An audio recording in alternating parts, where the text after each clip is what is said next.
തിരുവചന സന്ദേശങ്ങൾ ശ്രവിക്കുന്നതിനായി ഭാഗ്യവചനധാര ഇന്ന് തന്നെ സബ്സ്ക്രൈബ് ചെയ്യുക. ദൈവം നിങ്ങളെ അനുഗ്രഹിക്കട്ടെ. ത്രിയേക ദൈവത്തിന് സ്തുതി. ഭാഗ്യവചനധാരയിലേക്ക് ഏവർക്കും സ്വാഗതം. 1 ശമൂവേൽ 16 അധ്യായം 7 വാക്യം. മനുഷ്യൻ കണ്ണിന് കാണുന്നത് നോക്കുന്നു, യഹോവയോ ഹൃദയത്തെ നോക്കുന്നു. ഒരു കഥ കേട്ടിട്ടുണ്ട്. ഒരു സന്യാസി അടുത്ത ഗ്രാമത്തിലേക്കുള്ള യാത്രയിൽ രാത്രി ഒരു കച്ചവടക്കാരൻ്റെ വീട്ടിൽ വിശ്രമിക്കുവാൻ അനുവാദം ചോദിച്ചു. കച്ചവടക്കാരൻ സമ്മതിച്ചു. പക്ഷേ സന്യാസിക്കൊരു നിർബന്ധം.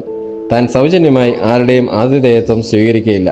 തൻ്റെ താമസത്തിനും ഭക്ഷണത്തിനും അനുസരിച്ച് എന്തെങ്കിലും ചെറിയ ജോലി ആ ഭവനത്തിൽ ചെയ്തു കൊടുക്കുവാൻ താല്പര്യം അറിയിച്ചു. ആ കച്ചവടക്കാരൻ തൻ്റെ ഉരുളൻകിഴങ്ങ് ശാല തുറന്നു കൊടുത്തിട്ട് അതിൽ നിന്ന് വലുതും ചെറുതും വേർതിരിച്ച് വേറെ വേറെയായി കൂട്ടുവാൻ ആവശ്യപ്പെട്ടു. രാവിലെ വീട്ടുകാരൻ നോക്കിയപ്പോൾ 2 കൂനയായി ഉരുളക്കിഴങ്ങ് കൂട്ടിയിരിക്കുന്നു. പക്ഷെ വലുതും ചെറുതും വേർതിരിച്ചിട്ടില്ല. വീട്ടുകാരൻ സന്യാസിയോട് കാര്യം അന്വേഷിച്ചു. സന്യാസി പറഞ്ഞു, ഞാൻ വലുതും ചെറുതുമായിട്ടല്ല വേർതിരിച്ചത്, നല്ലതും ചീത്തയുമായിട്ടാണ്. കേടായതും പുഴുവരിച്ചതും പുഴുത്തതുമെല്ലാം ഒരു വശത്തും നല്ലത് മറുവശത്തുമുണ്ട് എന്ന് പറഞ്ഞു. കച്ചവടക്കാരൻ പറഞ്ഞു, ഞങ്ങൾ ചന്തയിലേക്ക് അയക്കുമ്പോൾ നല്ലതും ചീത്തയും തിരിക്കാറില്ല. വലുതും ചെറുതുമായാണ് തിരിക്കുന്നത്. ചെറുതിനൊരു വില, വലുതിന് വേറെ വില എന്ന് പറഞ്ഞു.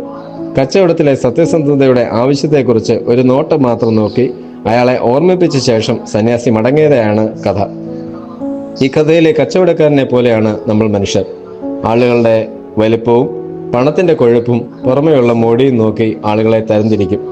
ആന്തരിക വിശുദ്ധിയും ആളുകളുടെ സത്യസന്ധതയും നമുക്ക് പ്രശ്നമല്ല. കച്ചവടക്കാരന് സ്വന്തം ലാഭം മാത്രം ലക്ഷ്യമായിരിക്കുന്നത് പോലെ ആധുനിക മനുഷ്യന്റെ എല്ലാ ജീവിത മേഖലകളിലും സ്വാർത്ഥ ലാഭം മാത്രം പ്രധാന ലക്ഷ്യമാക്കിയിരിക്കുന്നു. വലിയ നോയമ്പിലേക്ക് സഭ പ്രവേശിക്കുന്ന നാളുകളാണല്ലോ ഇത്.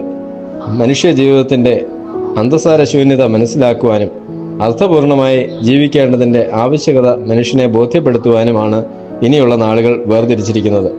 ഈ ദിനങ്ങളിലെ ഒരു പ്രധാന ധ്യാന വിഷയമാണ് കർത്താവ് ഏത് നാഴികയിൽ വരുന്നു എന്ന് നിങ്ങൾ അറിയായികയാൽ ഉണർന്നിരിപ്പീൻ എന്നുള്ളത്. വിശുദ്ധ മത്തായി സുവിശേഷം 24 അധ്യായം 42 വാക്യം.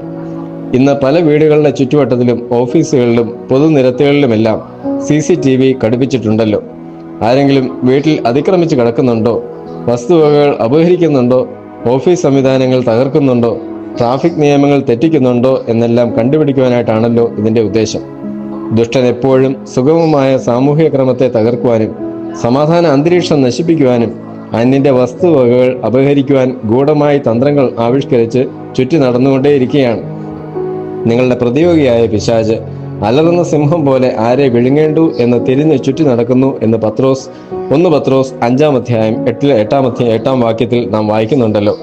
ആകയാൽ നമ്മെ നശിപ്പിക്കുവാൻ എപ്പോഴും ശ്രമിച്ചുകൊണ്ടിരിക്കുന്ന സാത്താനെതിരെ ഉണർന്നിരിക്കുവാനും ഒരു CCTV പോലെയുള്ള അകക്കണ്ണ് വളർത്തിയെടുക്കുവാനും നമുക്ക് കഴിയണം. ഒരു ഉപഗ്രഹം ഭൂമിയിൽ നിന്ന് ചന്ദ്രനിലേക്ക് വിക്ഷേപിക്കുമ്പോൾ അതിൻ്റെ പാതയും ദൂരവും വേഗതയും അതിൻ്റെ ഉദ്ദേശ ലക്ഷ്യങ്ങളും ഓപ്പറേറ്റീവ് മെത്തേഡ്സുമെല്ലാം ഭൂമിയിലെ ഒരു വിക്ഷേപണ കേന്ദ്രത്തിൽ കൃത്യമായി പഠനം ചെയ്ത് അവിടെ നിന്ന് ലഭിക്കുന്ന നിർദ്ദേശങ്ങൾ പ്രകാരം മാത്രം പ്രോഗ്രാം ചെയ്ത് ആ ഉപഗ്രഹം സഞ്ചരിക്കുന്നത് നമുക്ക് അറിയാമല്ലോ. ഈ ലോകത്തിലെ മനുഷ്യരുടെ ജീവിതം അപ്രകാരമാണ്. വിക്ഷേപണ കേന്ദ്രത്തിലെ മോണിറ്ററിംഗ് പോയിന്റ് പോലെയാണ് ദൈവം നമ്മുടെ ഉള്ളിൽ മനസാക്ഷിയെ ഘടിപ്പിച്ചിരിക്കുന്നത്. ദൈവവുമായി കൃത്യമായി പ്രാർത്ഥനയിലൂടെ ബന്ധപ്പെടുന്നവർക്ക് ദൈവത്തിന്റെ നിർദ്ദേശങ്ങൾ യഥാസമയം മനസാക്ഷിയുടെ സ്ക്രീനിൽ കൃത്യമായി തെളിഞ്ഞു വരും. ആ നിർദ്ദേശങ്ങൾക്കനുസരിച്ച് ജീവിക്കുന്നവർക്ക് അവരുടെ ജീവിതം വിജയകരമായി പൂർത്തിയാക്കുവാൻ സാധിക്കും. ആകയാൽ നിരന്തരമായ പ്രാർത്ഥനയുടെ വിഷയത്തിലും ജാഗ്രതയും ഉണർവുള്ളവരായിരിക്കുവാൻ നമുക്ക് കഴിയണം. മനുഷ്യൻ കണ്ണിന് കാണുന്നത് നോക്കുന്നു, യഹോവയോ ഹൃദയത്തെ നോക്കുന്നു. ദൈവം നമ്മുടെ ആന്തരികേന്ദ്രിയങ്ങളെ പരിശോധിക്കുമ്പോൾ സ്വാർത്ഥരഹിതരായി, ഉണർവുള്ളവരായി, ജാഗ്രതയുള്ളവരായി, ദൈവശബ്ദത്തിന് കാതോർക്കുന്നവരായി കാണപ്പെടുവാൻ ഇടയാകട്ടെ എന്ന് പ്രാർത്ഥിക്കുന്നു. നന്ദി, നമസ്കാരം.